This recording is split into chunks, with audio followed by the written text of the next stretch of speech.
The following podcast may contain adult language and conversations revolving around situations not suitable for immature audiences. Spoilers and general political incorrectness can often be expected, so listener discretion is advised. They must be destroyed on sight!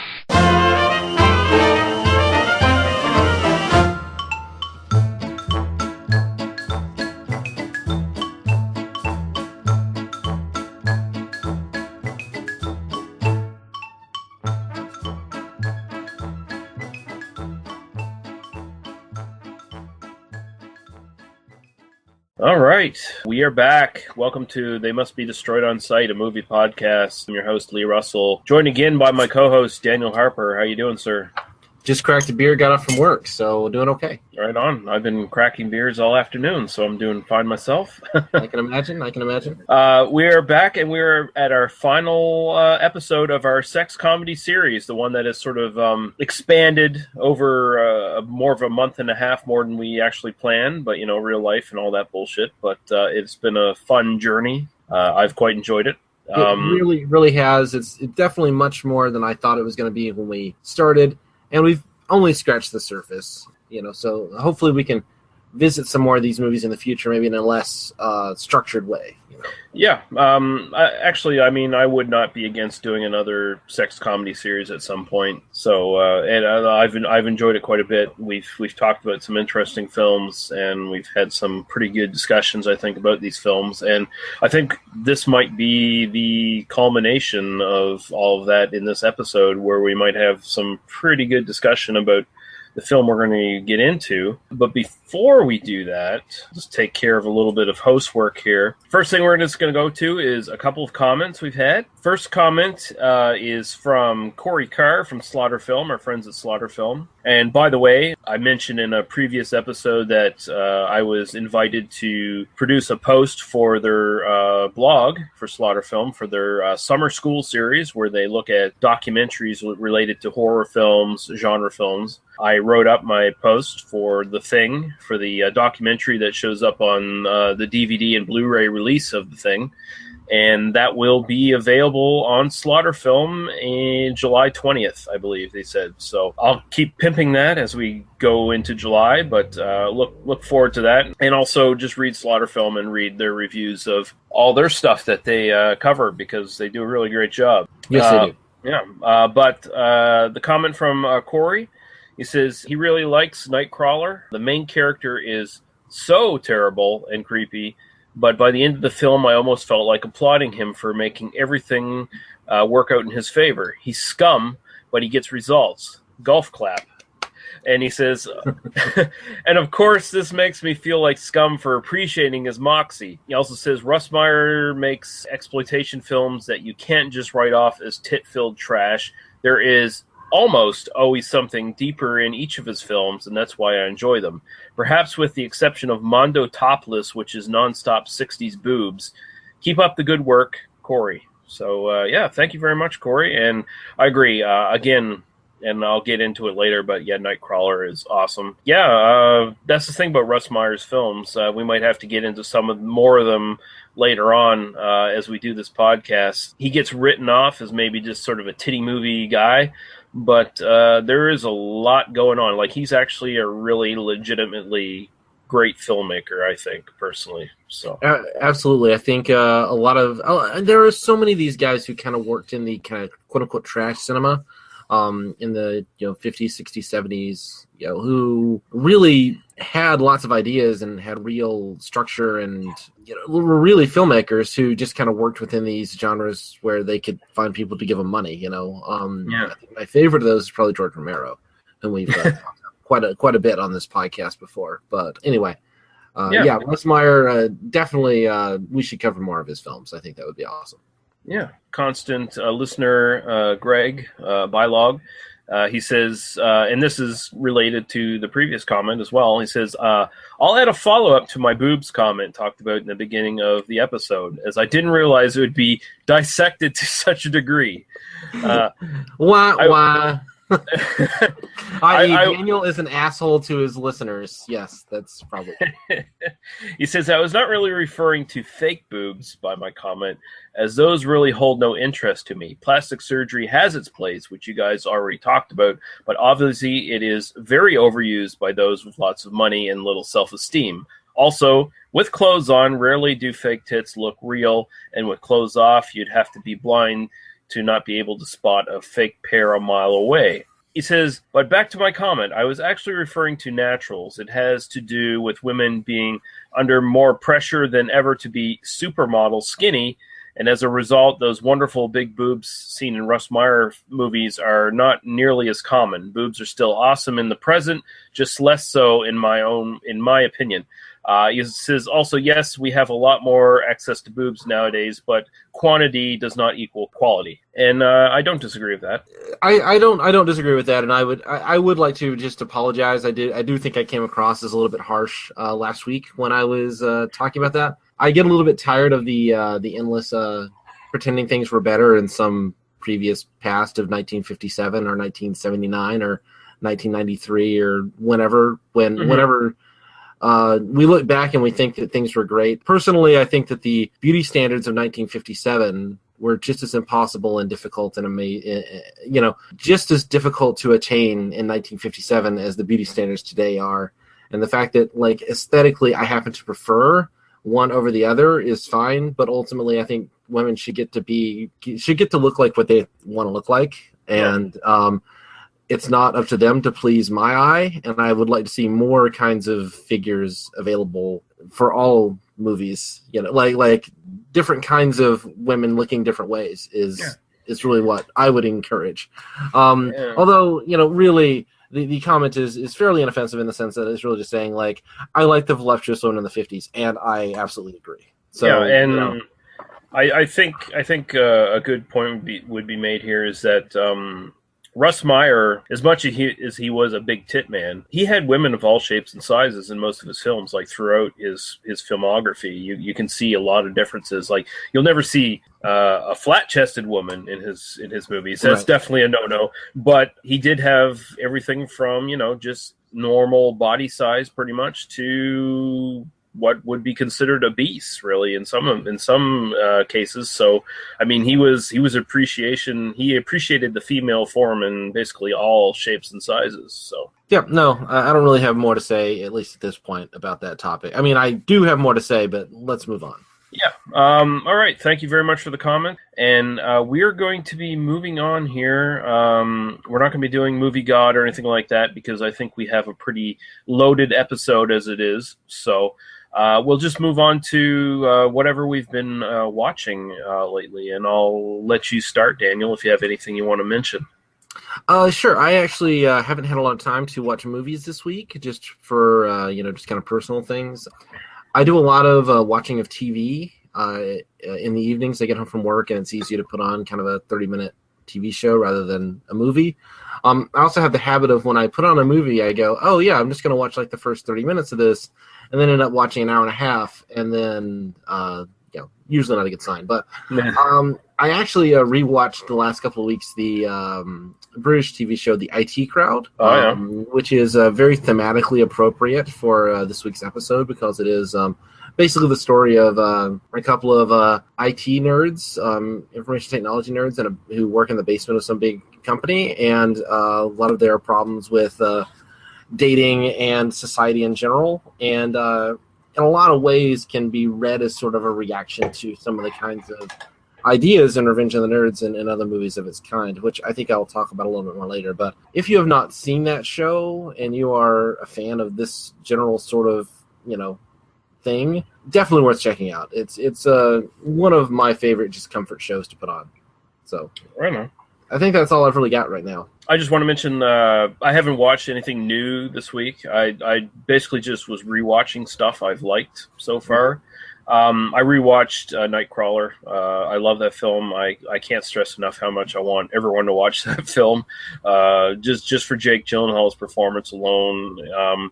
We're going to be doing here in the near future a top sort of cinematic villains episode, and I'm pretty sure Jake Gyllenhaal's character is going to show up on my list because he's just that goddamn good. I think it's a performance that's going to be it's going to be regaled in 10 or 20 years as one of the great cinematic villains. I think it'll be a bit of a slow burn, but I think people will come to appreciate his performance, just how really good and goddamn creepy it really is. And the other one, and it's a movie from 2013, but I think it's the best film I've watched this year still, Blue Ruin, which is essentially a revenge film, but it's a realistic revenge film with real consequences. It is just brutal and sad and depressing, and at the same time really, really well made. I'm just riveted every time I watch it. I've watched it several times now, and it's still on Netflix. I encourage everyone to check it out if they get a chance. You know, it's just one of those titles that sort of pops up on Netflix, and you're like, I don't know if I want to watch it or not. I suggest you watch it. It's a great, great film. Yeah, awesome. I'm definitely going to check that out at some point in the near future. All right. So we can definitely move on now to our final sex comedy of this series that we're going to be covering.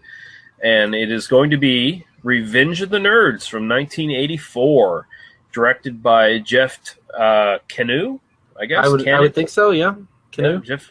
Written by several people, Tim Metcalf, Miguel Tejera Flores, Steve Zacharias, and Jeff Buhai. Why are all your names so difficult for me to pronounce? I don't know. But yeah, starring Robert Carradine, Anthony Edwards, Timothy Busfield, Curtis Armstrong, and several other people. I'm sure we'll cover some of them here as we go. And honestly, I'll just let you take over right now, Daniel, if you want to start in about this film. So sure. Yeah, I've said this a few times on this podcast. I grew up on this film. Like, this is one of those.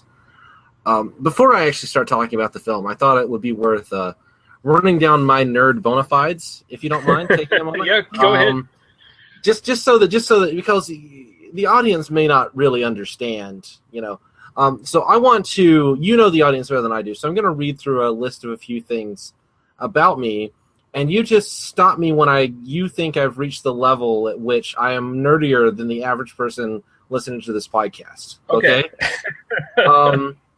First of all, I my other podcast is a Doctor Who podcast where we talk about 50 years of Doctor Who history from a variety of technical angles. So I've got that going for me. I was in the chess club in high school. Okay. I majored in chemistry with a math minor in college. All right. I currently work as an analytical chemist in a forensic toxicology lab. I'm currently wearing a T-shirt from the webcomic XKCD, which is about the nerdiest webcomic out there. I run Linux on my laptop at home. I grew up on reading 40 science fiction, including Isaac Asimov, Heinlein Clark, Star Trek The Next Generation, et cetera, et cetera. Do you think I've established my bona fides here, or should I continue? Yeah, well, for a minute there, when you were talking about your shirt, I thought you went too far. Then you actually kind of went back and regressed a bit when you talked about reading 40 sci-fi and then watching Star Trek. So, but yeah. I think people get the general gist, and I fall into a couple of those categories as well. So sure. So this is not. I'm not trying to pull the nerd dick out or anything and try to compare. It's just trying to indicate I come about this honestly. So for me, I saw Revenge of the Nerds maybe when I was 8 or 9, and kind of grew up with it. It was just always on the TV. Mm-hmm. I had a VHS tape recorded off of HBO or something, and I would put it on a regular basis. So this is the first two films I literally have watched so many times that rewatching them for this podcast was not coming at them as a 35-year-old man means different than the last time I saw them, which was probably 20 years ago or 15 years ago. But it certainly was not there's this. I remember these films. These films were part of my DNA, which is the reason that I want to put that out, is that I think that when people like me criticize certain elements of nerd culture as it exists today, which I think is where I'm going to go with this to a large degree, there is this sort of you're not a real nerd. I mean, who are you really? You're just some hipster douchebag pretending to be. No, I'm about as hardcore a nerd as you get, honestly. That being said, I want to start off, and I'm actually going to do this a little bit differently than I was planning on doing it, because there's this excellent article posted on Tor.com about a month ago. Mm-hmm. And it's entitled 30 Years Later, Real Genius is Still the Geek Solidarity Film That Nerd Culture Deserves. And it's by a person named Emily Asher Perrin. She compares Revenge of the Nerds to this other film, Real Genius, which is one of my other kind of favorite films. I mean, that one really holds up even today.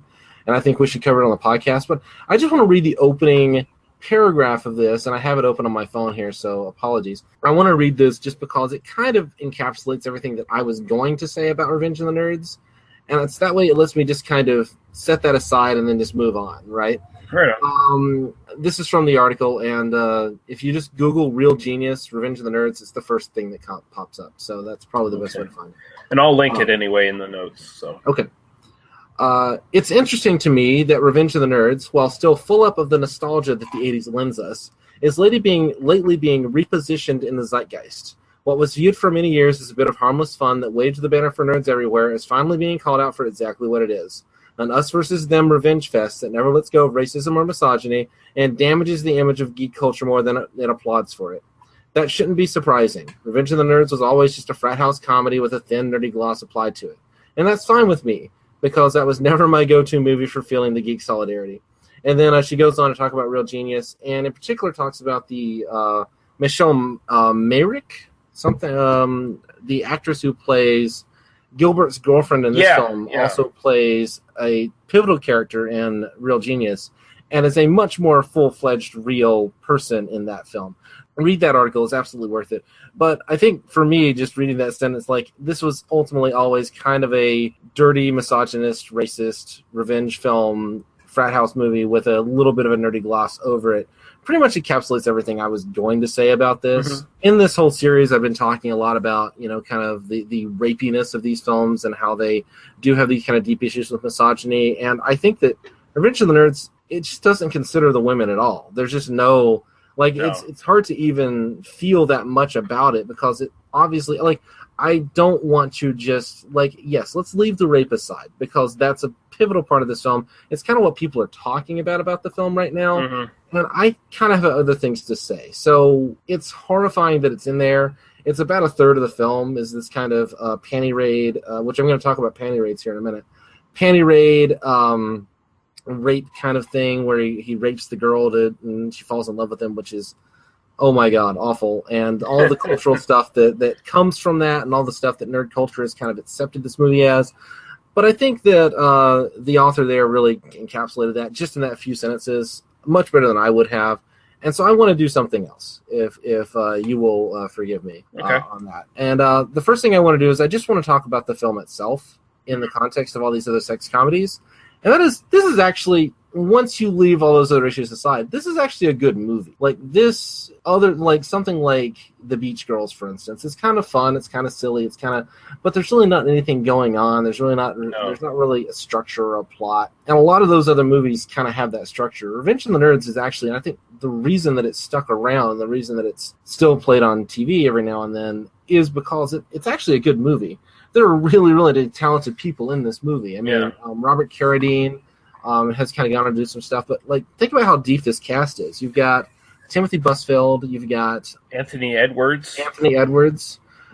You've got Curtis Armstrong, who has had an amazingly he was 30 years old when this movie was made, which is amazing. Well, he started out in risky business, and then he's done lots of TV and various parts, and then he sort of had a bit of a kind of a sex comedy resurgence sort of on his sex comedy credentials, I guess, based somewhat around that. Well, he was in Van Wilder. He was in one of the American Pie direct-to-video sequels. Not that that's a great accomplishment, but, He's had a perfectly fine career as a character actor. I think his best performance is probably he was the kind of record executive guy in Ray. 2004, I believe, biopic of Ray Charles, which... I have issues with that movie, but I think his performance is amazing, and I think it's such a subtle performance. He's a really good actor. He really is. He really is. He gives it his all, and I mean, you see it in this film. He absolutely is this character. You don't you think he's an idiot because he plays this idiot so well. So I don't know. I think that was sort of something I wanted to bring up. Just that, like, this movie is actually, it's entertaining. It is a fun movie. There is, like, I mean, there is a structure and a plot here, and there are some themes that the movie, I think, is reaching for. But since I think I've talked long enough, what are your thoughts about Revenge of the Nerds? What was your thought about watching it for this podcast, or your history? Do you have a history with the film the way I do? I watched it several times when I was younger. I think the first time I saw it was around 10 or 11 years old, something like that. And, you know, that's the age where it's like, awesome, titties on screen, you know, like you're not thinking about the moral considerations, I guess. You're not really thinking about that at all. Like, none of that comes in your mind. It's just like, oh, I see some boobs. There's a little bit of slapstick kind of comedy going on there as well. Some sort of, you know, a little bit of gross out humor and things like that. So that's exactly the sort of age group where that stuff is like, yeah, I want to see more of that. Although I will say this movie, for me, out of all the sort of, and I was a lot like you, where I grew up watching all these sorts of movies all the time when I was a teenager and stuff. This is one of the ones where it was not one I ever really liked all that much. Like, I didn't really care about it all that much. You know, if it was on and there was nothing else to do, I'd watch it. But I think one of the central things about this one is that, and maybe it's just, you know, getting a little bit older and putting it more into context for me personally, the character you're supposed to empathize with, Lewis, he's a creepy scumbag, and he's not a very likable character at all. No, not at all. And honestly, there's not a lot of likable characters in this film. There's a few on the nerd side, but the rest of them, all the jocks, they're all basically fascists. Yes.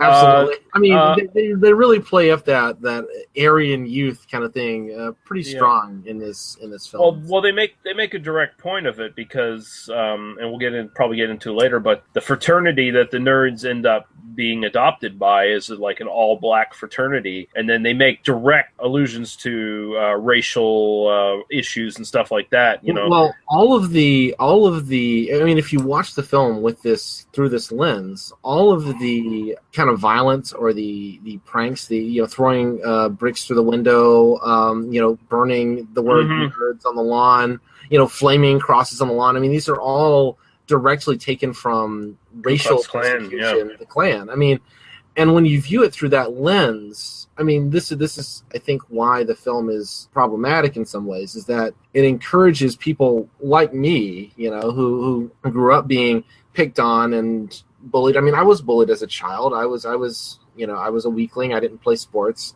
I was the kid sitting and reading science books and who knew all the questions in class. That was the kid I was. I was chubby. I wore glasses. I was, I got picked on. I mean, and this movie taught me that, like, well, it's going to be okay because you get revenge on them by, taking all their women when you get old. Like, I mean, it's a, I mean, I think there really is. I'm not going to put the whole Gamergate thing on Revenge of the Nerds, but so much of what makes Gamergate so toxic to the kind of culture at large and to nerd culture specifically is kind of found in embryonic form in this basic kind of jocks versus nerds mentality, and the idea that nerds are this persecuted minority, like Jews or people of color or gay people and that sort of thing. I think the fact that they end up joining a black fraternity, like, wow, you could unpack that for days. Like, there are some really interesting things going on in the way that they are treated. I'm sorry, you gave me the perfect opportunity to throw that in there, so I stuck it in. I think at one point, I think the writers at some point they had some good intentions and an idea like, yeah, we can go for this, and I think they grossly kind of fucked up in that regard. Like, they're making some comparisons there that are really not very apt at all. Like, I mean, comparing the treatment of nerds to the treatment of blacks or something in society, that's kind of, you're kind of stretching it a little bit. But I mean, I can see where they were kind of putting their thoughts as far as that goes. But then they do that, and I think there's probably good intentions there, but then the writing totally fails when it comes to the rapiness in the film. Yeah. No, absolutely. And there's so much of that. And here I'm going to possibly get, you can edit this out if you choose to, but I think there is a interesting dynamic if you watch this film, and whenever the word nerd is used, replace it with the word nigger. Mm-hmm. Just because the way that they call us nerds, you just got your asses kicked by a bunch of goddamn nerds. Read it, watch it with that in mind, and just every time, just replace that N-word with the other N-word. And it plays as this, like, really very different film if you think that that's kind of what they were going for. And I think that largely is what they were going for. I mean, I think they were trying to do a comic distillation of that idea, and they were trying to kind of play it for the funny. I bought the DVD, and there's actually, and this just, like, totally solidified this in my mind, that this is sort of the idea they're going for. There's a deleted scene in which Lewis and Anthony Edwards' character Gilbert, Lewis and Gilbert are kind of show up and kind of gate crash the national Lambda fraternity, like, organizational meeting kind of thing, and it's like a way to kind of get in the good graces of UN Jefferson and kind of be in with the crowd, and they literally show up wearing, like, African garb. Like, they show up wearing like the long. I'm sorry, I feel really culturally insensitive because I don't know the name of, like, the long. Like, it was really a big thing in the early '80s that the wearing, like, the African dress and the African the caps and that sort of thing. I meant we saw that in the party animal in the last episode. We did. Yeah. I mean, but that was like playing off that kind of pimp stereotype. Yeah. This is like trying to pretend like we're, like, these socially conscious, like, embracing our roots in Africa. Wow. I mean, there is genetically, we are all Africans, like, from a biological perspective, but, like, culturally and in terms of sensitivity. Anyway, I don't know if you're familiar with kind of, I did a lot of reading for this, actually.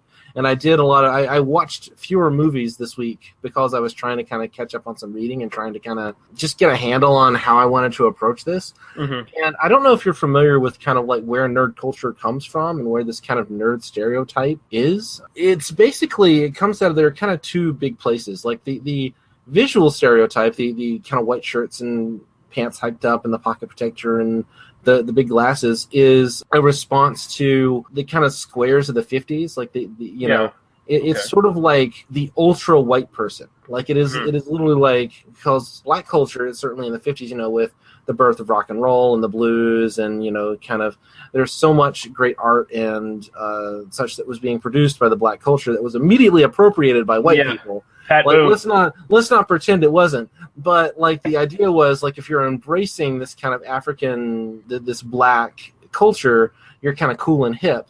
And so it's the ultra white people, and, like, you stereotype that into these guys who wear their pants too high and they're always wearing white shirts and they have suspenders and all that sort of thing. And look at how uncool those ultra white people are, which again just speaks volumes when you're, like, trying to then say that this is an oppressed minority.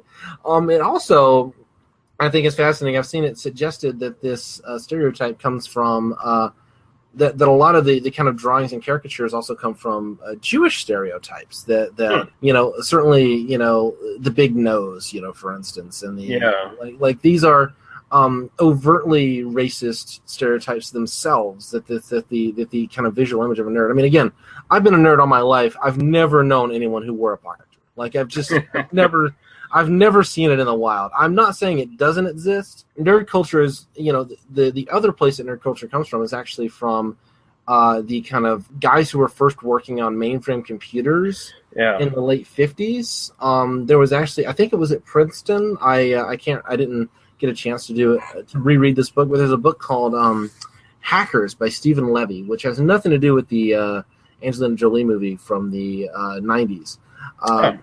But there is a great book that chronicles kind of where nerd culture, or where, who are these people that first started programming computers back in the late 50s.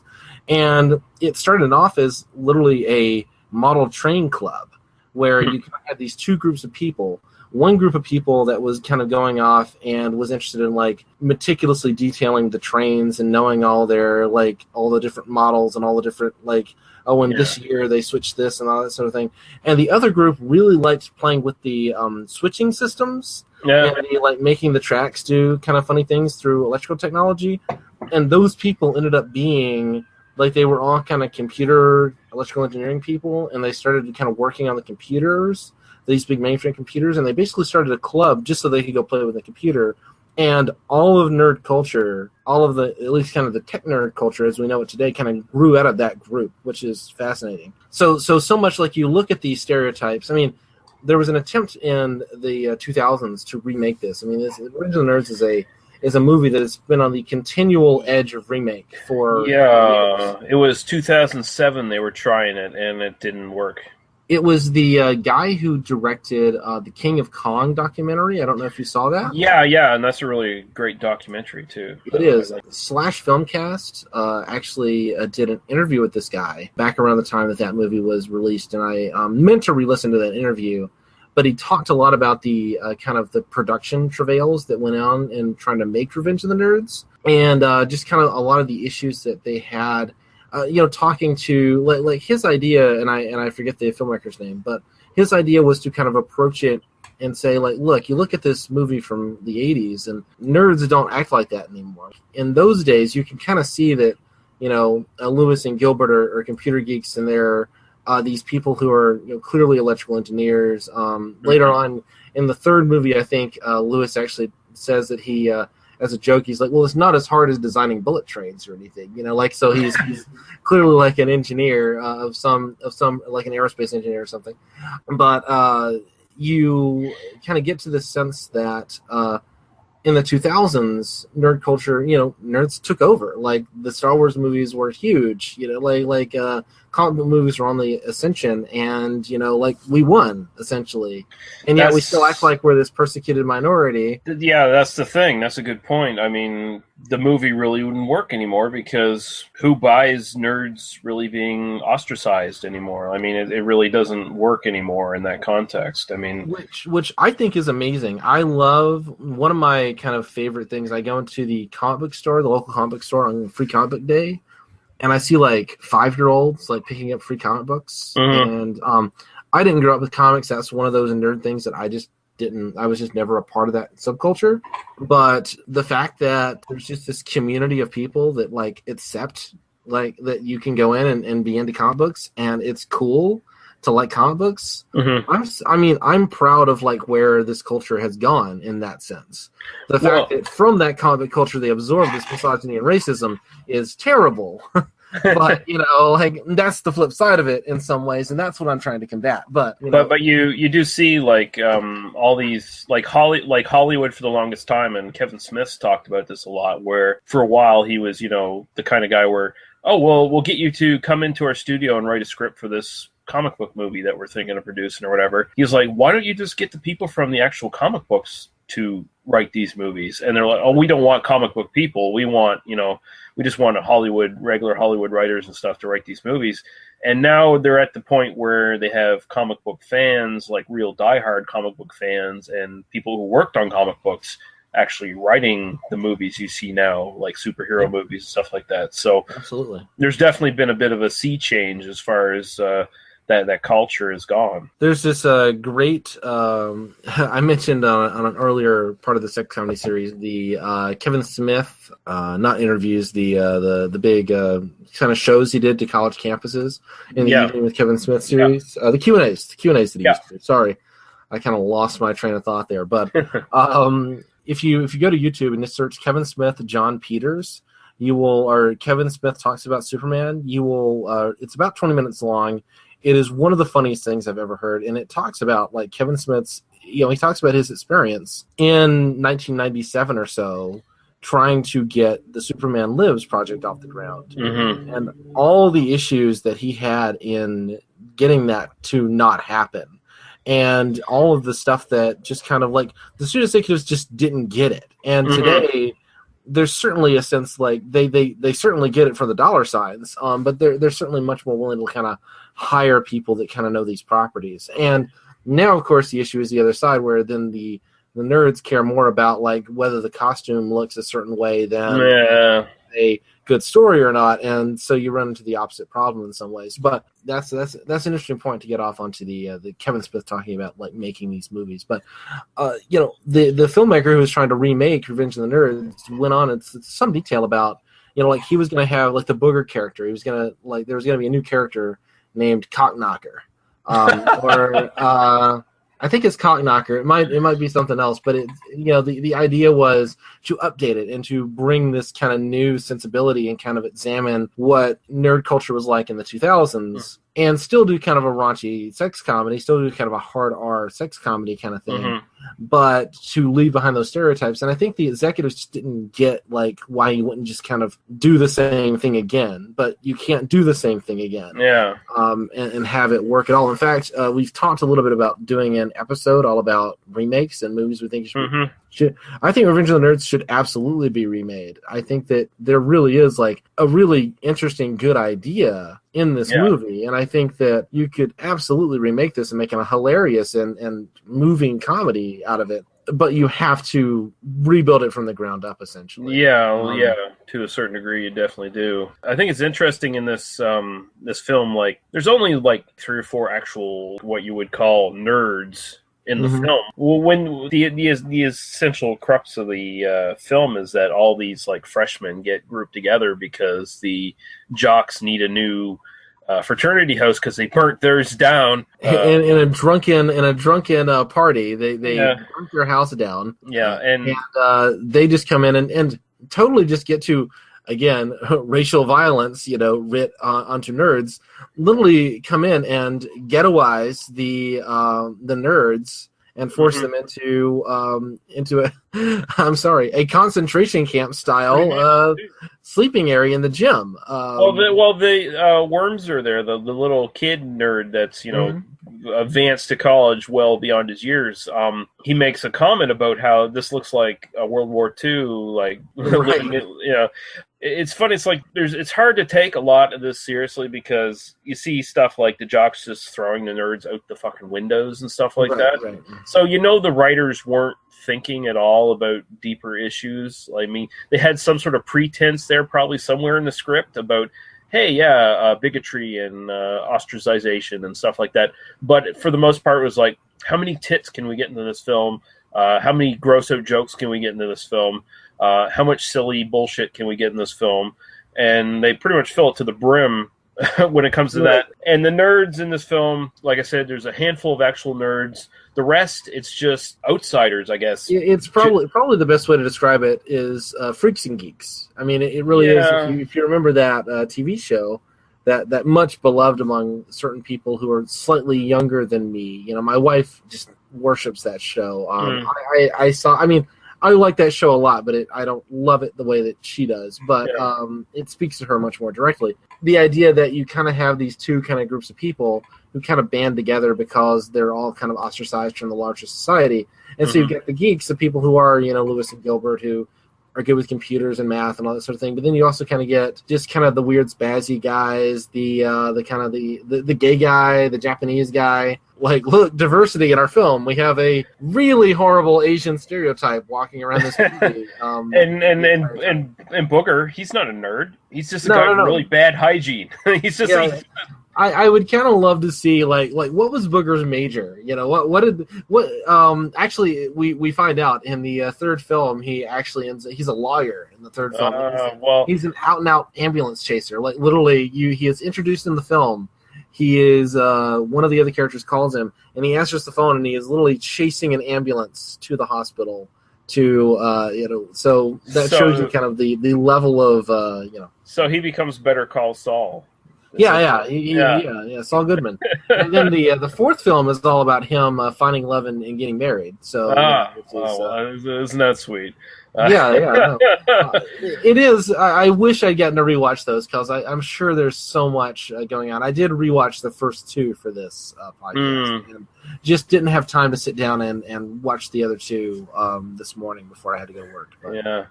I think it's funny that essentially the big competition where the nerds are vying for the status of becoming like the principal of the council or whatever for the fraternities, they cheat to win. They cheat in basically all the events to win. Yeah. Well, and for me, like watching this as a kid, I'm like, well, they use their brains instead of they're playing by the rules, just like kind of modifying the rules. But I mean, come on, that javelin. Come on, that javelin would not be. and Wormser designed this javelin for Lamar's Wait for it. Limp-wristed throwing style. Yes. Which I will say, I mean, I was probably, again, like 10 years old when I saw this the first time, and I will not say, I didn't really get what that was like, what limp-wristed throwing style meant, but man, we're recording this on the day that the United States of America has officially, the Supreme Court struck down gay marriage bans. It's been wonderful. My Facebook and Twitter feeds are like filled with all the gay, and I think it's great.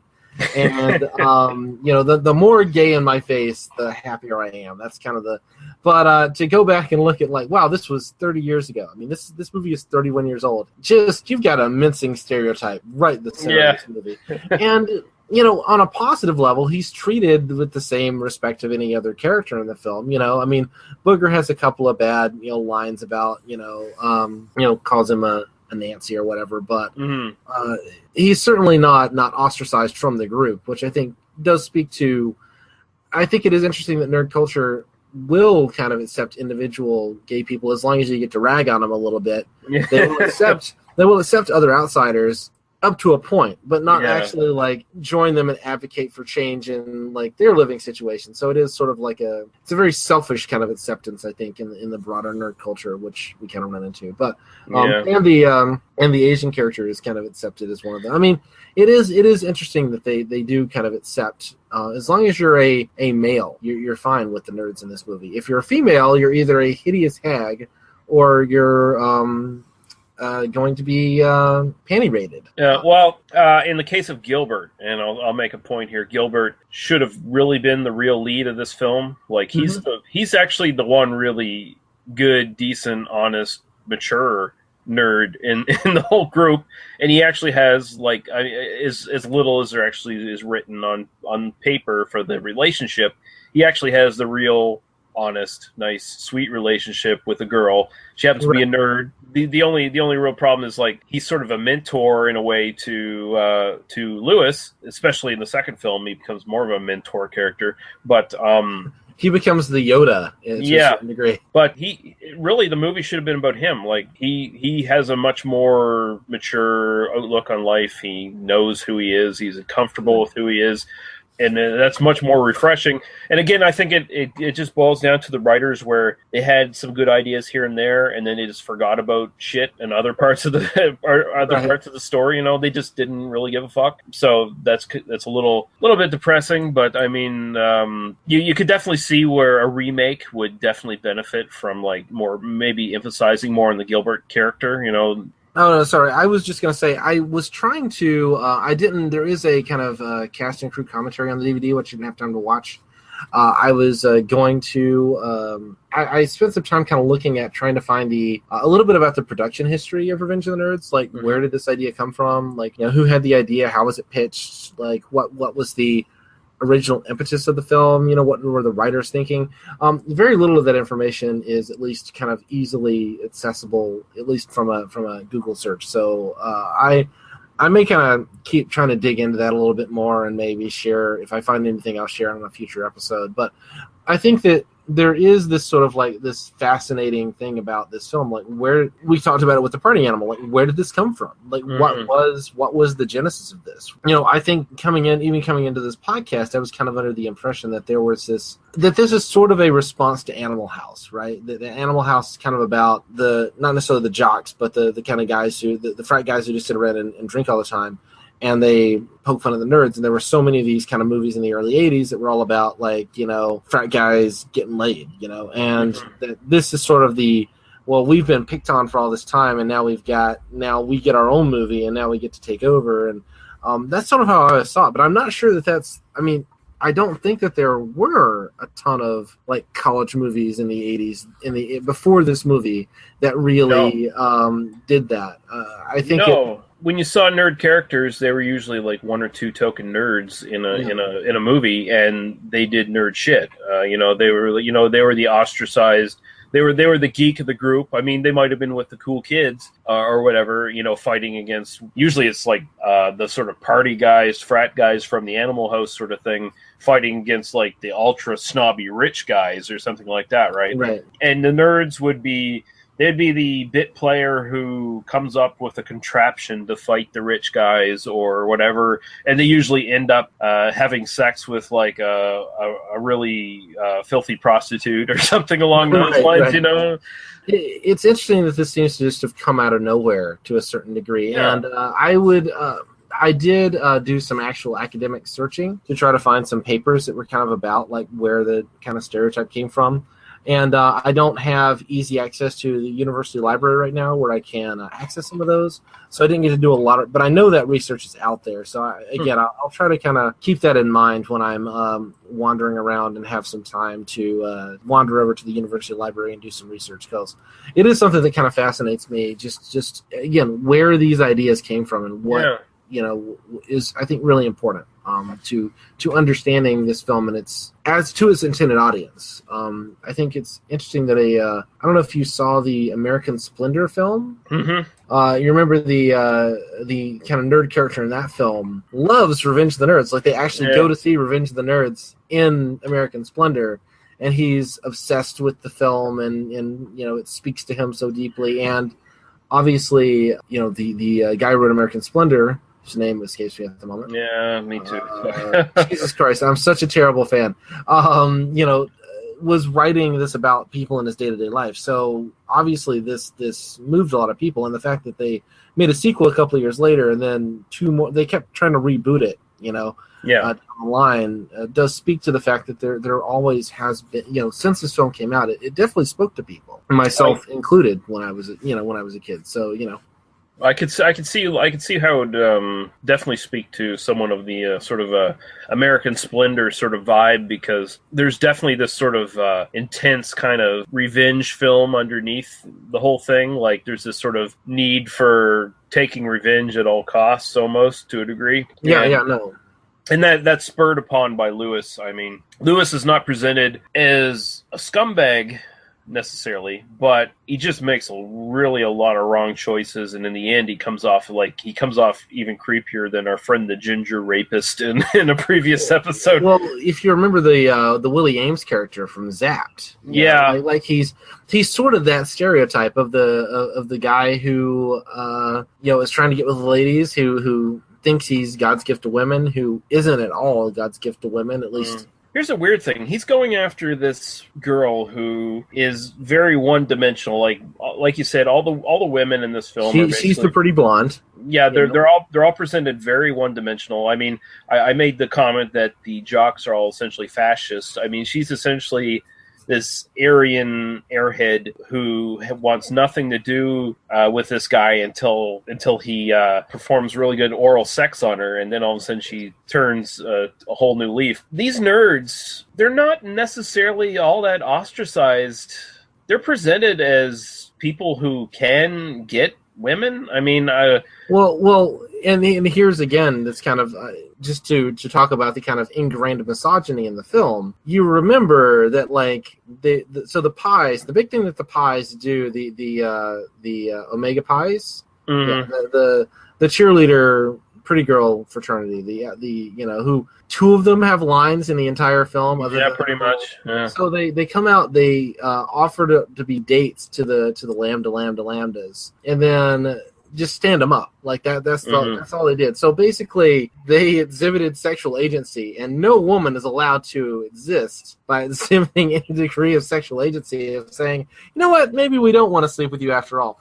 I mean, it's kind of a shitty thing to do, because the movie makes it clear that they had no intention of ever coming to the party at all. Yeah. But the fact that, like, that in and of itself is such a it deserves that level of retaliation. The other thing is, then it's like, well, you can invite the Moos over, and they're called the Moos, so that's a bit of a let's just leave that aside, But the whole thing is like, oh well, they're not the pretty girls; they're like the homely girls. They're like the girls that kind of look like us, but then they end up having a much better time smoking weed and hanging out with these girls. And remember, Booker has the line, where he's like, "Oh no, not the Moos! Don't invite the Moos!" And then later on, he's like hitting two of them at once. Like it's. I mean, ultimately, it's kind of like accept who you are in life, and like honestly, the girls that you're hanging out with here are probably way more interested in you, and you will be way more interested in them than the stereotypical pretty blonde girl. Well, I mean, if anyone wants to make a point about it, the girl that Lewis ends up sleeping with at the party, she's pretty good looking. I'd be interested. She's certainly, there's certainly no reason to, even if you're just looking on looks, right? Mm-hmm. This is a girl who came to your party, sight unseen, showed up, had a good time, had some casual sex with Lewis. He walks out acting like Hugh Hefner, like straight up red robe and smoking a pipe, and then you never see her again. And it's like, what's her story? Like, this is a much more interesting character than the Betty character, who is kind of the super skinny blonde. And when she gets naked halfway through the film, my only thought when I saw that scene again as an adult is like, oh my god, give that girl a cheeseburger. Like, same here. Like, ridiculously skinny. I can see your ribs, I can see your spinal column, and she does have a nice ass. In that sequence where she's writhing in bed, asleep for. I've never known a woman to do that, but apparently, hey, whatever happens in the '80s stays in the '80s, I guess. But yeah, I mean, here's the thing: the other nerds, they're influenced badly by Lewis's bad decisions when Gilbert should have been the leader of the nerds, and he should have been the one directing them. Lewis, his biggest problem is he feels like he's entitled to something more, and he's not entitled. He has to earn what he gets, but he feels like he's entitled, and I think that's the biggest problem with that character. I mean, and the fact that this character has been so embraced. I mean, sexual entitlement of nerds is a thing. Like, it is absolutely. I mean, it is the core of Gamergate. Like, what is Gamergate except for I am entitled to see pixelated giant breasts and naked women and strippers that I can beat up or have sex with if I want in my video games, and no stupid feminist is going to tell me otherwise. I'm not listening to a woman that tells me, you know what, maybe it'd be healthier if there were actually like people that had boobs in your game. Like, no, fuck you. We're going to harass you and do bomb threats and that sort of thing. Can you tell I have a very low opinion of the Gamergate crowd? I was just going to say, unless you had anything else to say about the first film, we could probably segue into the sequels. But sure, I just had one more thought, and it's kind of a recap of what I was talking about last week with Ghoulies Go to College, where I was talking about the panty raid that kind of was. I actually did a little bit of research on panty raids, by which I mean I read the Wikipedia article on panty raids, which is absolutely worth reading. I didn't do any more research than that, so I won't claim to be an expert. But panty raids grew out of the first panty raid, as we kind of understand it, took place in 1949, and it was sort of what we kind of sociologically refer to as a mating ritual. It was definitely the women were accepting. It was a way of kind of expressing sexual agency both ways. And these things kind of went on college campuses all through the 50s, and in that time, it was a way of sticking it to the university administrators that had very restrictive rules about the way men and women were allowed to be together and all that sort of thing.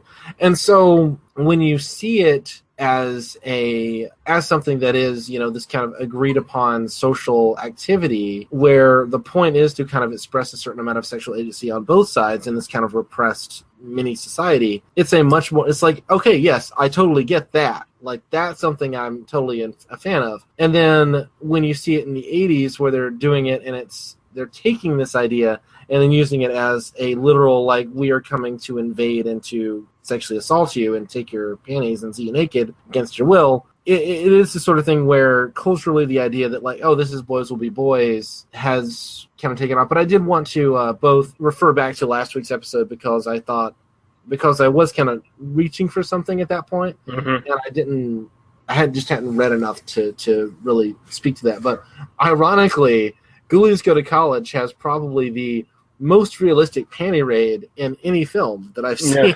If you do it through that 1950s perspective, Yeah, because the girls expect it, and they basically set a trap for the guys who do it, and they get them naked, and they're taking their tops off, and they're like, it very much is like we're all gonna kind of have a little bit of sexy fun, and like I am totally in favor of that. So the thing about the Panty Raid and Revenge of the Nerds is it starts out as their revenge against the girls thing, but then of course it segues into let's install these cameras everywhere. By the way, how none of these women how none of these women saw these cameras? These are the most ridiculously oversized holes for cameras like imaginable. It is these guys would all go to prison. In a anything resembling a realistic universe. Again, a fault of the writers, where it's like we just don't give a shit. We need some sort of transition to showing titties on the screen. Well, a fault of the. I mean, that's not even necessarily the writers. That's the production team. We have to indicate. Like we have these giant holes being drilled out of this girl's wall, and that sort of thing. Well, no. The funny thing is, like they're drilling these giant holes for these cameras. I think it's Booger's like, you sure they're not going to hear this when they're drilling the holes? No, we got a silencer on our drills. So, massive... It's Lamar and Wormser. Oh, that's right. So, by the way, the fact that those two characters...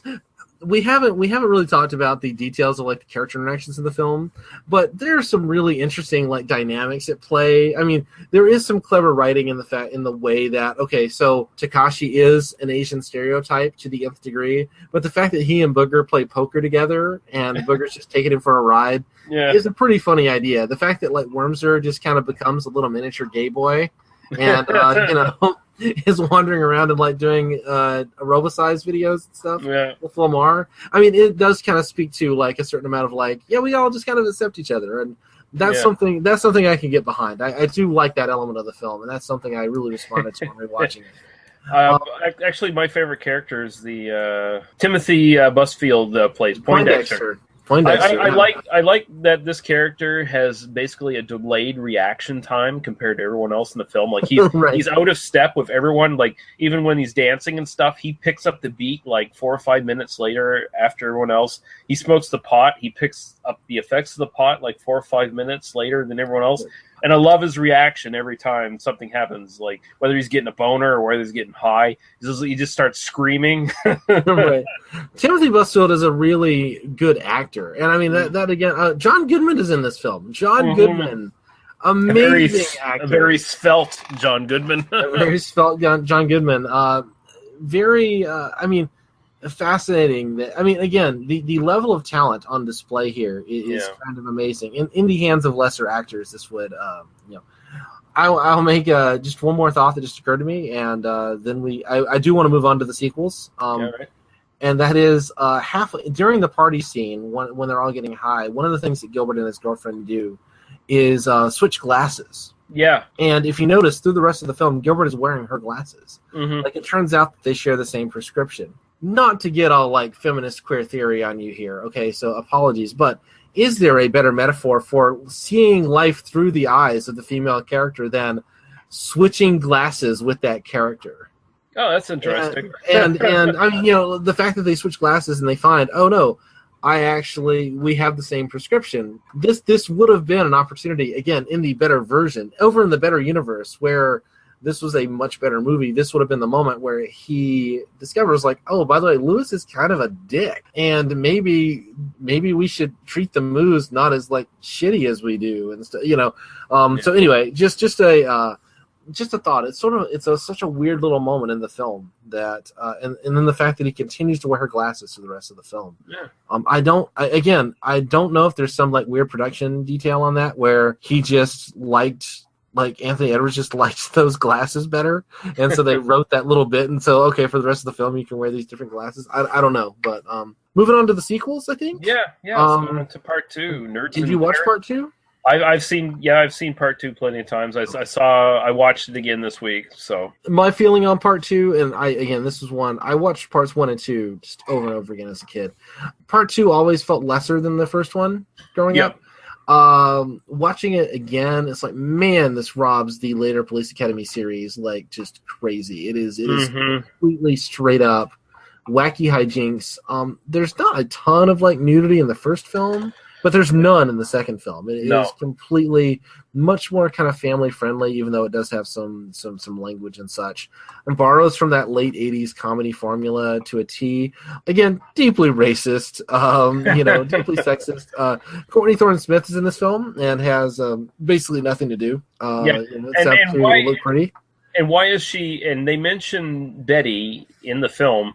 And Yes. that she's with Lewis. Why is Lewis pursuing Courtney? So Lewis, I paid attention to this, and I was drinking at the time, so I may have missed a detail or two. So at the beginning of the film, when he's getting ready, like in the kind of pre-credits or the itsy bitsy eeny weeny tiny polka dot bikini segment of the film, where they show everybody getting ready to go to Fort Lauderdale, you see him kind of pick up the photo of Betty and then set it down. And like in clear cinematic language, we remember her. I'm still dating her, but she's not in this movie. She couldn't come along this time. All right, boys will be boys. He gets to Florida. He meets the pretty blonde receptionist girl. It mentions that he has a girlfriend, and then it's completely dropped by the movie. There is no other reference to it at all. Yeah, it just screams that we couldn't get her back for the sequel, so we got to shoehorn in a new love interest almost. Right. Yeah, and it's really Courtney Thorne-Smith is fine in the film. I am certainly she kind of went on to do Melrose Place, and then what was it, According to Jem or something like that? I think so. Yeah. She kind of became a working sitcom actor. Hey, nothing wrong with that. It's a good job, She's a perfectly fine performer. I don't have any issues with her performance, but she really is given nothing to do. And I think the fact that even though they're not dealing with it, the fact that they do have the Julie Montgomery Betty character kind of hanging off screen limits what they can do with this relationship, because they can't really make it anything explicit. They can't do anything with this relationship. All it is she's pretty and he puts lotion on her back, and do they consummate anything at all? I mean, is it? No. It's completely, again, kind of speaks again to the creepster nature of the Lewis character, if you view it that way, where he's cheating on his girlfriend. Now, you're in Florida. All the rules are out the window once you're in Florida. That's just how it goes, right? I mean, the only scene where there's any even semi-nudity is where they're stranded on the island and Lewis is dreaming, and then he dreams of Gilbert talking to him in his dreams, and there's that brief scene where there's two women in like see-through negligees. And that's You're it. missing, there was also the wet nighty contest earlier in the film, which is a very similar kind of moment. The kind of you kind of see boobs through the which I remember enjoying as a child watching this film, but certainly today I'm kind of this is kind of weak sauce. Well, it's essentially like a PG-13 remake of the first film to a lot of degree, right? But with, and I think where I land on this is it took all the kind of cleverness and thematic resonance of the first film and basically just got rid of it completely and just forced it into this very late 80s formula. I mean, it really does. It really does just feel like, this is just kind of what comedies looked like in 1987. They kind of take some of the greatest hits of the first film, there's a musical number. Why is there a musical number in this film? Because there was a great musical number in the first film, and so yay, we're back. But the soundtrack is much more generic. I think in the first film, I mean. My wife watched the first film with me when I was watching it for this podcast. At least she watched I think the first half of it, but at one point, she just turns over to me and goes, "Now, you don't think that's good music, right? That's not good music." I'm like, "No, I grew up with it. No. But there's music in this movie that's good, but that one is not. That one is bad." She likes to poke fun of me in that way sometimes. Yeah. But, it feels really generic. It feels really forgettable. It feels really. I think the most notable thing is they bring back the character of Ogre in this one, and then they turn him into a nerd by the end of the film. Because the nerds accept him in a way that the alpha betas don't, which again is kind of It's also interesting, as long as we're just kind of talking, because we're talking about the kind of jocks and the snobs versus slobs and that sort of thing. It's interesting to the degree to which, particularly in the second film, but certainly in the first one as well, the alpha betas are kind of jocks. They're kind of keep referred to as jocks, but they're really more the snobs as well. I mean, they wear Letterman's jackets, they have the kind of crisp scarves around the necks and that sort of thing. And like they're definitely, they're not coded as stupid jocks. They're coded as rich assholes, which again, just kind of like the film is saying something it's not saying. I mean, it's the one good gag in the film is when Ogre is peeing for like a minute and a half. That's Oh, and I also enjoyed it's a segment that really goes nowhere. I mean, actually this segment probably would have worked better in the first film if they had done it, because it's more in context. It works better. Where Booger meets up with James Hong's character about the belching mentoring or whatever. Mm-hmm. This room is a pigsty. Thank you.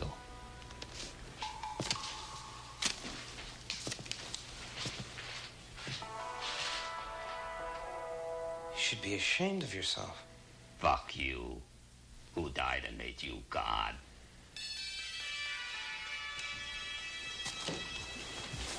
That would have worked good for the actual contest in the first film, where there's a belching contest. Right, where there's the belching contest, and then like, oh, I need to learn how to be the greatest belcher in the world, sort of thing. Yeah. No, you're right. That totally would have. It feels like it's something that kind of got left on the cutting room floor in the first film, or maybe just kind of was a script idea that just didn't pan out, and so when they came back for the second one, they said, oh yeah, let's throw this in. It's kind of a cute idea. I mean, obviously it's an Asian stereotype, and but if you view it as more like a kung fu movie stereotype, and it's I didn't mind it nearly as much as some of the stuff in the first film. I thought I thought here it was the Miami area stereotypes of the crazy Hispanic lady and that sort of thing. That's where the horrible racism in this film comes from. Just putting it out there.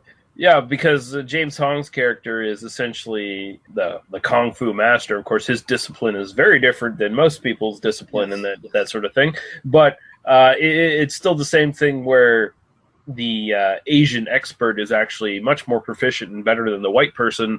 It looks down on the white person for being inept and stupid. So there's definitely well, I guess maybe reverse racism, but not real racism like there was in the first film with the Takashi character or whatever. Right. I mean, if you view it as a stereotype, I mean, again, in the first film, and this is something I just kind of keep finding little nuggets of stuff in this, where in the first film, you remember in the musical number, what is Takashi doing in the musical number in the first film? He's playing an Indian. He's dressed up in an Indian headdress with a gong. Yeah. In other words, if you're kind of yellowish, you're kind of all the same to this movie. Like the fact that they've got like synthesizers, like they're playing synthesizers in the movie. Like you could be like, oh, he's this Asian character who knows like how to play a synthesizer, who knows like computers because he's the Asian character. Like they can't even do the Asian stereotype. Like at least that would be like, at least it's an Asian stereotype. No, we're gonna make him Native American suddenly for no reason, Put Hirohito on the gong. Yeah. Anyway, sorry, I just had to like throw that out there while we're talking about Asian stereotypes.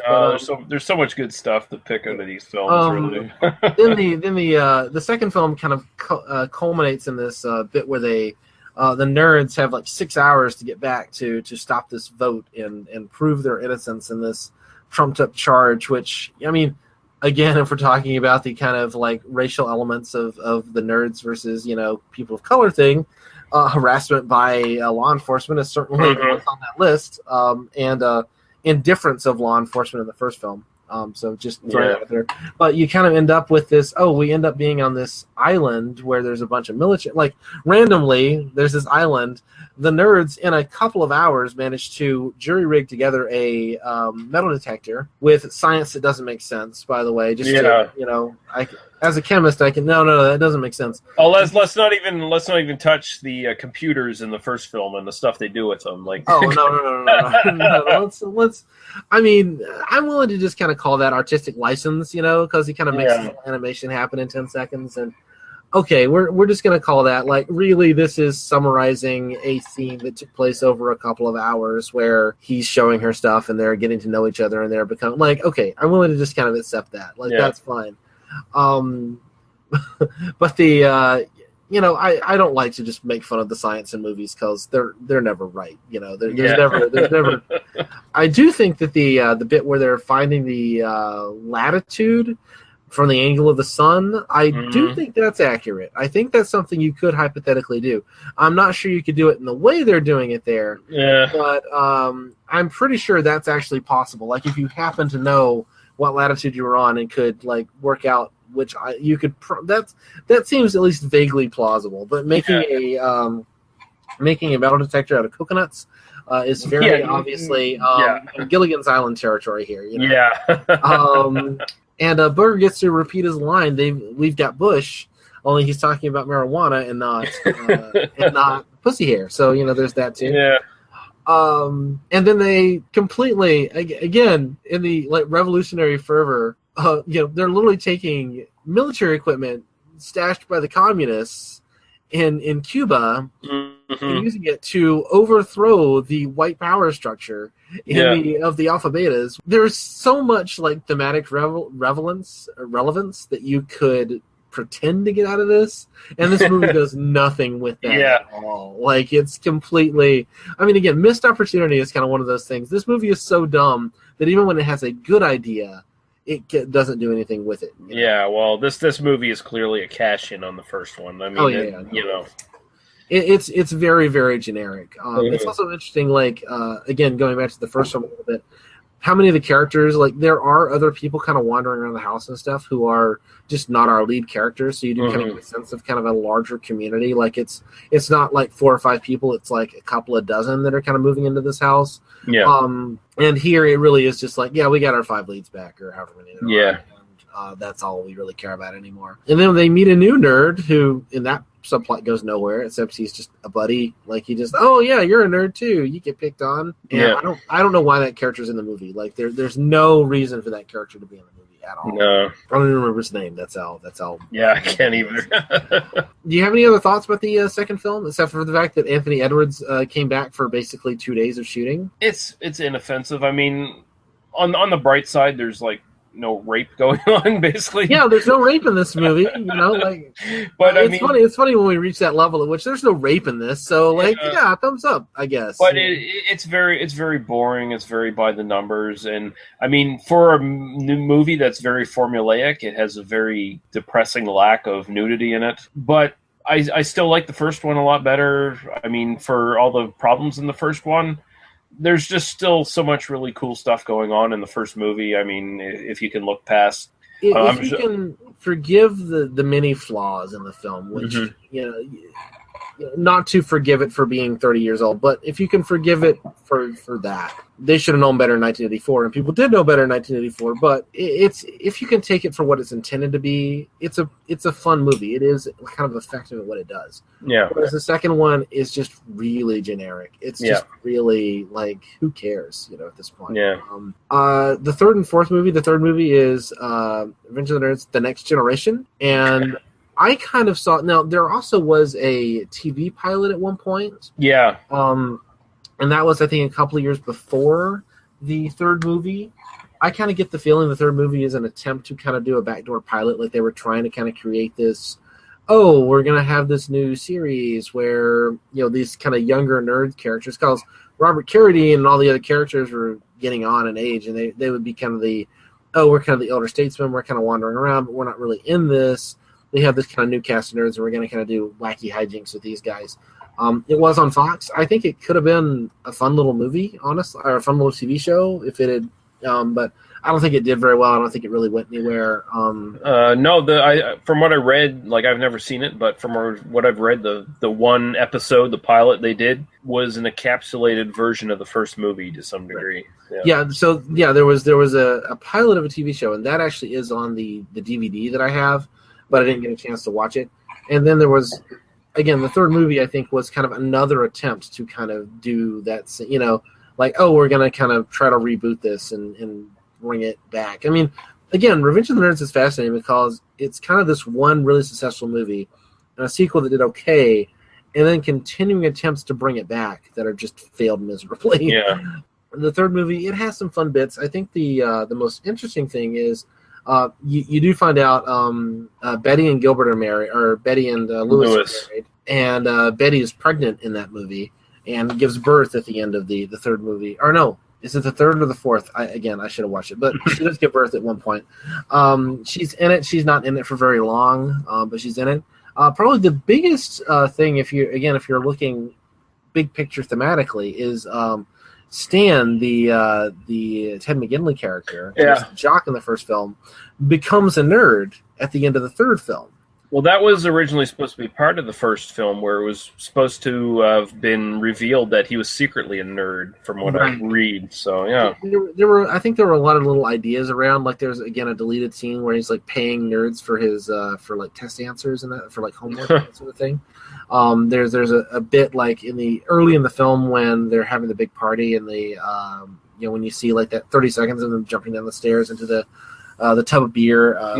There was a deleted scene where kind of towards the end of the party, Stan gets a phone call on a payphone, and he like goes and it's very clear that he's like buying homework answers from a nerd. So that may have been sort of an early idea that got dropped explicitly, I think, in the third film, because he's kind of presented as this guy who kind of works for the college, and he's kind of a shithead to the nerds, and but he and Lewis become friends. Lewis kind of becomes this hipster douchebag who's kind of becoming the cool guy, trying to get with Stan, and then it turns out that Stan kind of embraces his nerd qualities because Lewis teaches him how to use computers, which in '94, I think, is when that one came out. Like that was kind of a big thing at that point, was the idea that computers are coming into your offices and into your homes, and you've got to kind of accept that this is the wave of the future. And, a lot of people did kind of like go, oh, there actually is a lot of cool shit you could do with this. Now, 20 years later, we do this. So the fourth film revolves around Booger getting married. He is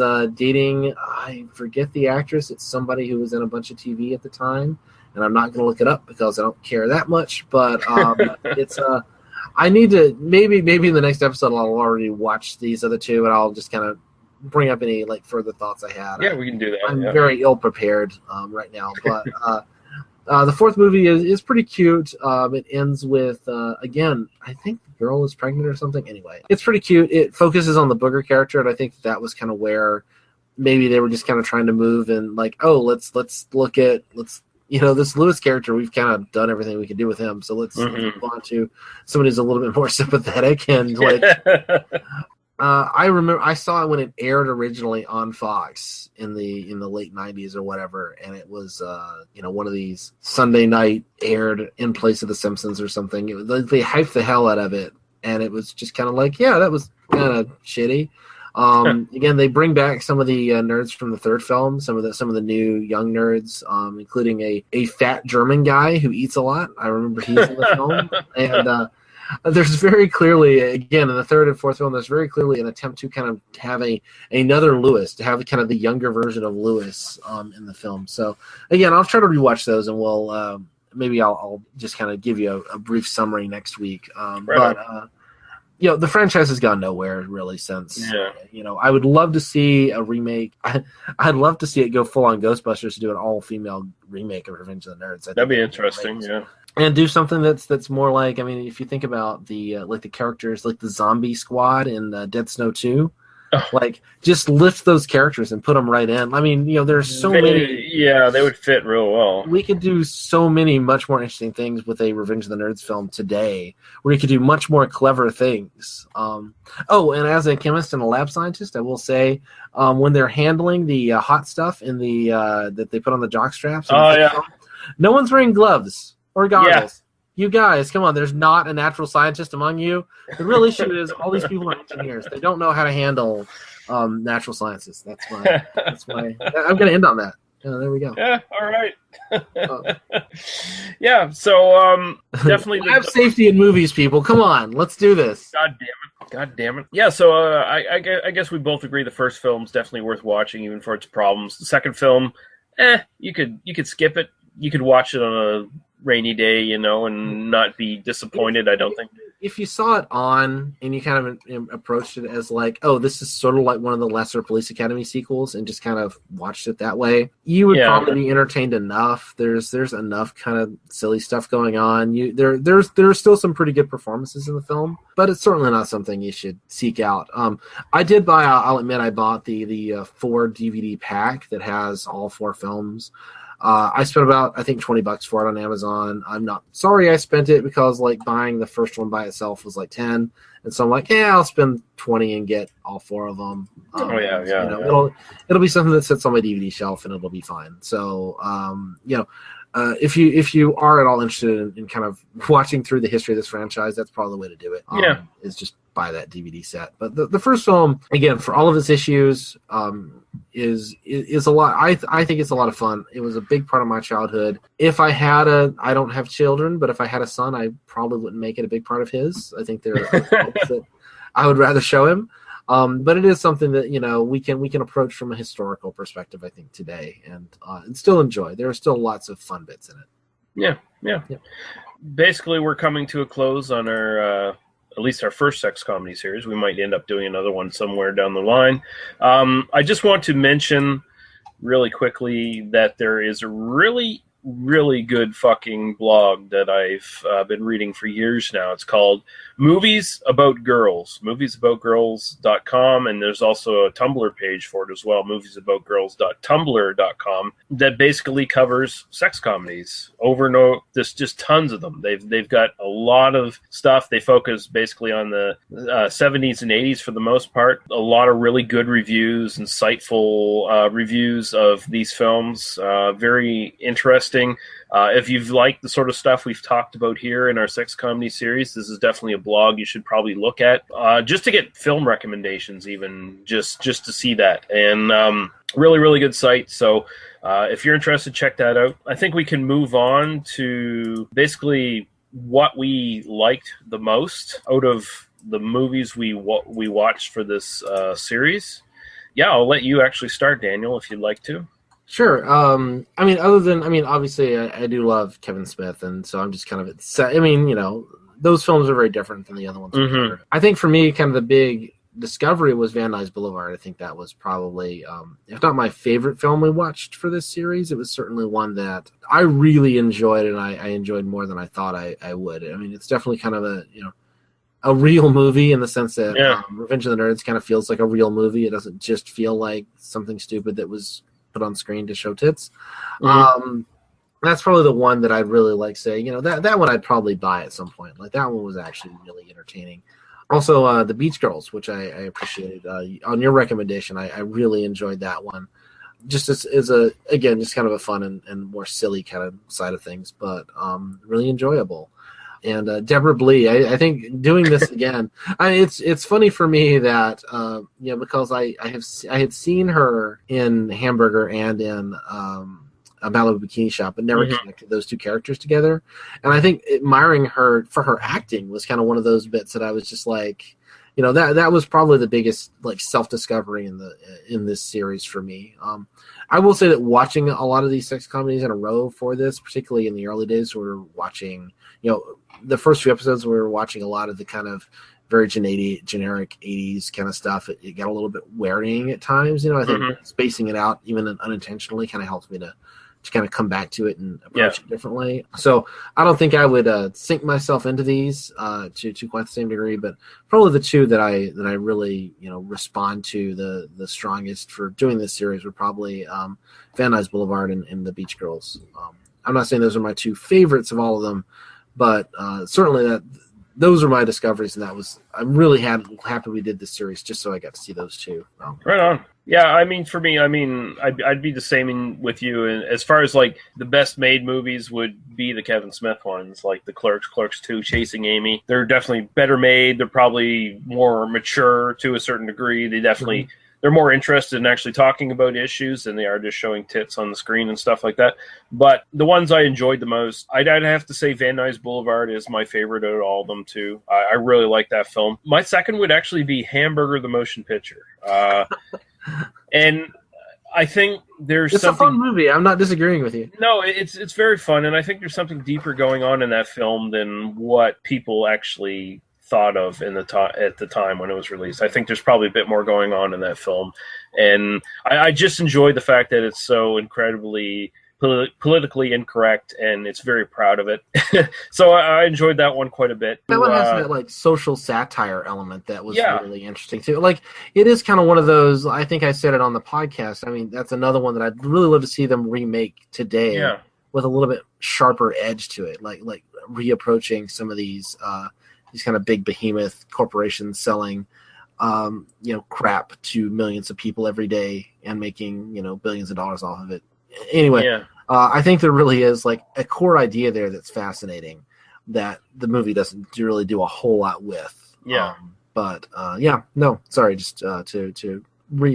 Hamburger is definitely worth watching. Like it's absolutely, it's worth watching at least once. If you're gonna watch one, definitely do it. So we could just move on quickly. Do you have any sort of recommendations for films that we didn't cover in this series that you would try to point people towards? Sure. I mean, there are we covered a lot of stuff from the 70s and 80s.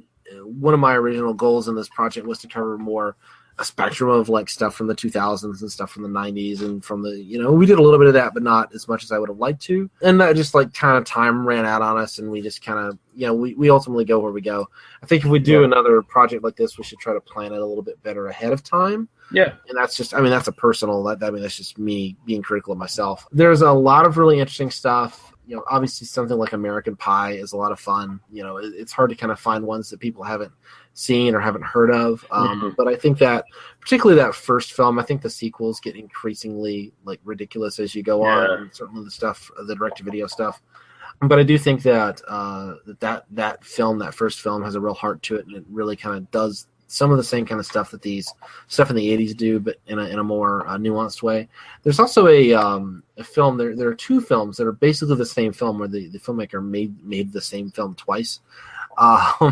And it's actually the same guy who would go on to do Shoot 'Em Up, and I forget his name. I think it's Michael C. Smith or something like that. Okay. But he made his first film was a film called 8 Days a Week. And that's a film where a young, kind of nerdy teenage boy stands on Kerry Russell's lawn for a summer. Yeah. And it's kind of it's a very kind of heartfelt, kind of silly, like kind of broad premise kind of movie, but it's kind of like it's fun and it's kind of. But the first movie as I saw was actually a movie called 100 Girls. And 100 Girls is basically this college kid goes and lives in like sneaks into a dorm and like pretends to be a maintenance guy and like lives in the dorm for into the girls' dorm for a while and basically learns how to be a better person. And there's lots of titties in this movie. Lots of Katherine Heigl is in that movie, like before she was famous. There are lots of really talented people in it. And then that movie essentially he made it again and he called it 100 Women. And this one is much more it seems like it's just much more smarmy. I think partly because the characters are older in the second film, and it's essentially like it's a complete remake with different actors and different but it's the same basic concept. And that one is not very good, but 100 Girls is actually one I think we should cover at some point. It wasn't streaming. I couldn't find a copy of it streaming, or I would have definitely recommended it because I just wanted to see it again because it's kind of one of those that I discovered, kind of late night watching on Showtime or something back in the day. But yeah, I think those are probably ones that I would kind of point to as being kind of interesting. I mean, right on. I didn't really make a list, unfortunately, ahead of time. I was a little preoccupied with other stuff this afternoon, but yeah, that's all right. I've definitely got a few here. I just recommend. I'm not going to really say much about them, but I'll just read off the titles just in case anyone's interested. The Cheerleaders from 1973, which is almost a straight up softcore porno to a certain degree, but it's actually pretty interesting. Valley Girl from 1983, one of the early Nicolas Cage performances as well. He was Nicolas Coppola then, wasn't he? Yeah, I think so. Yeah. Screwballs from 1983, which is a Canadian-made classic of the genre. Very dumb. It's very much falls on the dumb side of these sort of comedies. There's no social message or anything like that. It's just pure. Let's get as many women gyrating and showing their tits as possible in a film, and I appreciate that. That's fine. Yeah, nothing wrong with that. Yeah, You gotta admit the honesty. Like, it's just like, like, I will never, as much as I talk about feminism and social issues and stuff on this podcast, pornography is pornography. And let's just, like, I've got no issue with pornography that's just, like, blatantly advertised as pornography. Like, do your thing, man. It's great. Get your rocks off. Just don't pretend it's anything more. Like, I mean, it's pretty on the nose. I mean, the high school they all go to is called TNA High. I mean, yeah. Porky's, of course, I think is a definite classic. You can skip Porky's 2, I think, because it's just sort of a retread of the first film. But Porky's Revenge, I think, is also pretty good. It doesn't really have any sort of message like the first film did, but it does have a lot of raunch to it, so it's pretty interesting. Private School from 1983 with Phoebe Cates. I have seen that one, yes. There is just, and Betsy Russell, there's a ton of nudity in that film. If that's what you're looking for in your sex comedies, that's a good one to go for. I think I saw the bowdlerized version of that on USA or something. Oh, I think man. I've seen the full version of that, but even the cut version of that was pretty good, as I recall. From my one-handed watching as a teenager. I'd also cite Hard Bodies from 1984.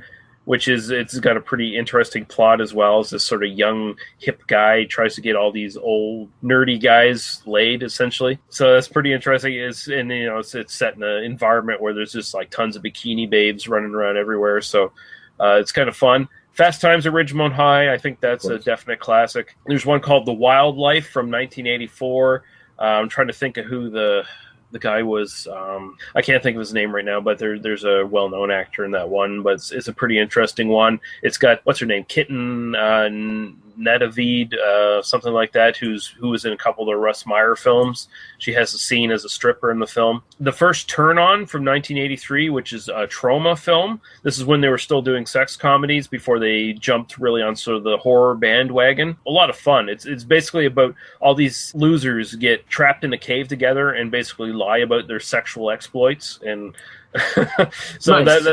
So that's pretty good. My Tutor from 1983, interesting one about this young guy falling in love with his summer school teacher that is hired to tutor him at his house. One Night Only from 1986, which is another Canadian-made one. This one is about a girl and her friends basically setting up a sex party for the local hockey players, the local hockey team, hiring prostitutes. That one goes on my list right now, Yeah, hiring prostitutes and stuff like that, and there's some stuff with gangsters and pimps as well, and all that. It's very, very smarmy, but very fun. I'd be a bad podcaster if I didn't mention Animal House, which I think is probably one of the definite classics of the genre. And finally, I would mention HOTS, H period.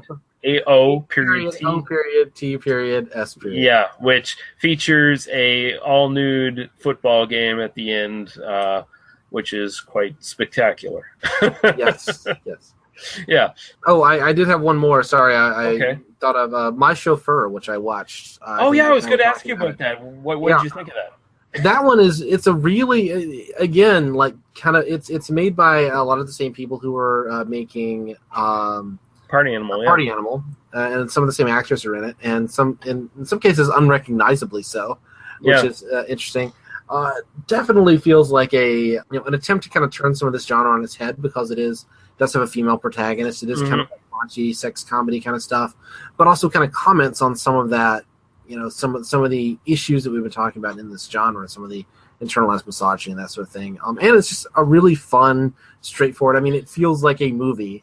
And the lead actress definitely doing that kind of like mid-'80s Madonna thing, through much of the film. So really enjoyable. I really like that a lot. It's definitely. And it doesn't have Penn and Teller as Middle Eastern sheiks. It does. I mean, it has its own issues. We're just gonna leave it at that. But it does. Penn and Teller. I think their film debut, actually. I mean, the other thing I did want to mention while is talking about another film that one of my favorites from that we watched this time, probably the biggest pleasure for me was watching Zapped again and enjoying that movie so much. I think that one again, watch Zapped and then watch Zapped again, and you'll realize how good Zapped again is from how kind of milquetoast and stupid Zapped is. Yeah, well, Zapped again cashes in on the premise, like Absolutely. Yeah. All right, so Daniel, tell us about your Doctor Who podcast. Well, push us up glasses. Yeah, that element doesn't work on the audio. Well, I have a podcast where, I'm a super nerd. I talked about it earlier, et cetera, et cetera.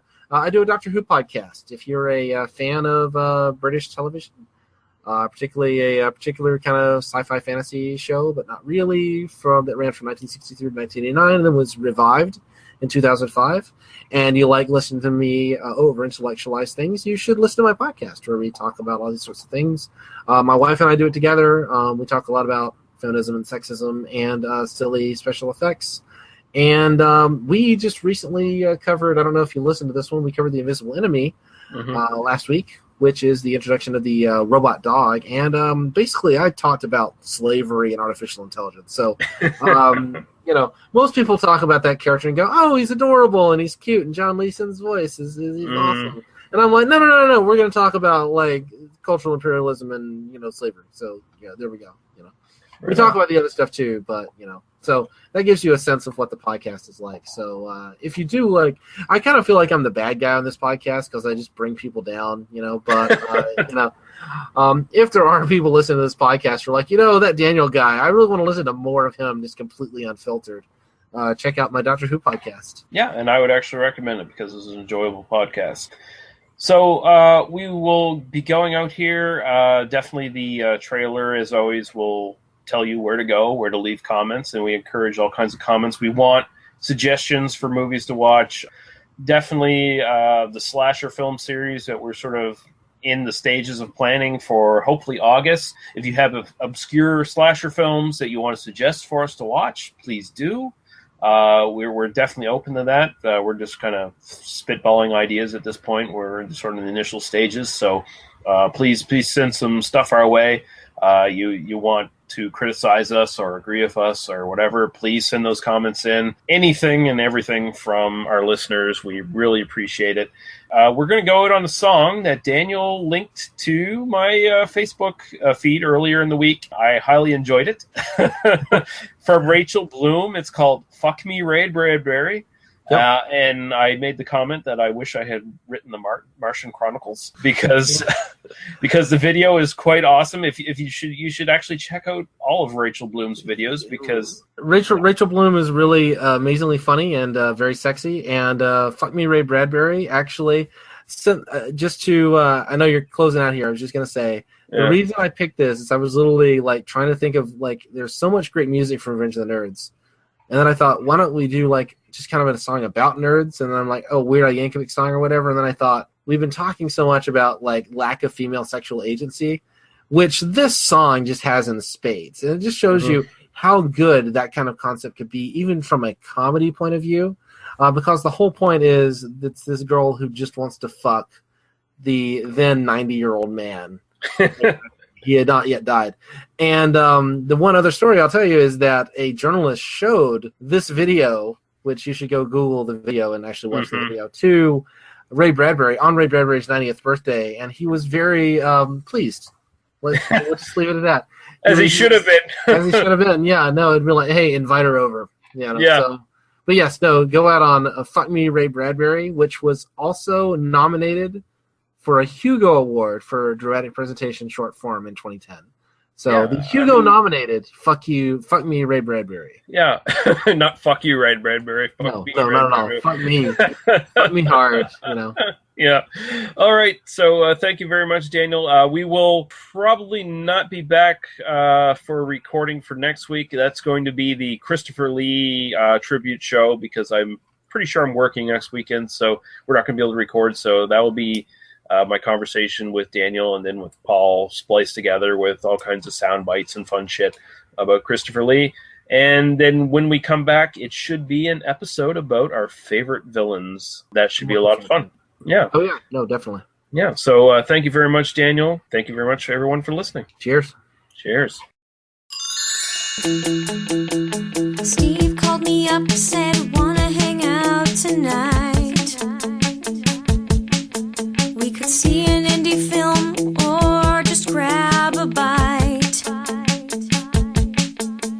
said, "Oh, Steve, you're cute, but a movie's not what I need." No offense, but I'd rather stay home and read. Fuck me, Ray Bradbury, the greatest sci-fi writer in history. Oh, fuck me, Ray Bradbury. Since I was 12, I've been your number one fan. Kiss me, you illustrated man. I'll feed you grapes and dandelion wine, and we'll read a little Fahrenheit 69. You're a prolific author, Ray Bradbury. Come on, baby, I'm down on one knee. I carved our names on a Halloween tree. You write about Earthlings going to Mars, and I write about blowing you in my car. You won an Emmy Award for the screenplay adaptation of Halloween Tree. Fuck me, Ray Bradbury, the greatest sci-fi writer in history. Oh, fuck me, Ray Bradbury. S is for space, L is for love, S is for space, L is for love, S is for space, L is for love, S is for space, L is for love.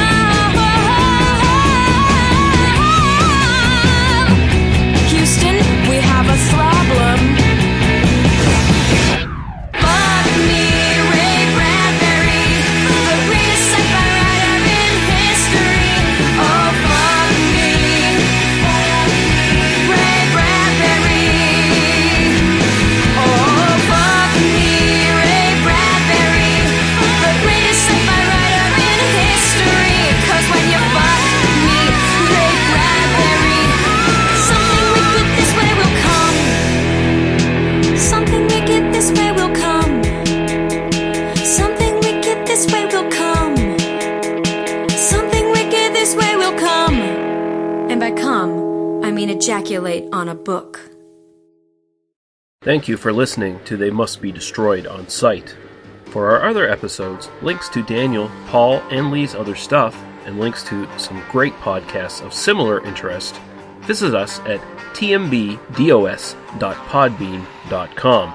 There you can leave us comments on the site or directly email us. We listen and respond to everything. Thank you. Drive through.